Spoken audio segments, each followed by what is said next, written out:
Type 2 diabetes లో ముఖ్యంగా దాని లక్షణాలు ఏ విధంగా ఉంటాయి? దాంట్లో ముఖ్యంగా చూసుకున్నట్లయితే 3P, PPP అంటారంటే polyuria and polyphagia and polydipsia.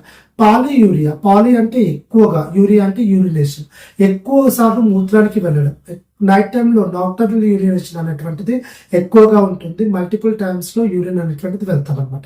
అదే విధంగా ఫేజియా, ఫేజియా అంటే ఆకలి, ఎక్కువగా ఆకలి వేయడం, ఒకసారి తిన్నా కూడా మళ్ళీ మళ్ళీ సార్లు ఆకలి ఎక్కువగా ఉంటుంది ఈ టైప్ 2 డయాబెటీస్ పేషెంట్. అదే విధంగా పాలిడిప్సియా, డిప్సియా అంటే ఏంటిది? థర్స్ట్.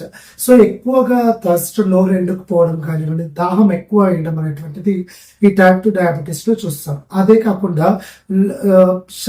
కోరికైన శరీరం అనేటువంటిది అలసిపోతుంటుంది, సడన్ వెయిట్ లాస్, ఎక్కువగా వెయిట్ లాస్ అనేటువంటిది చూస్తాము.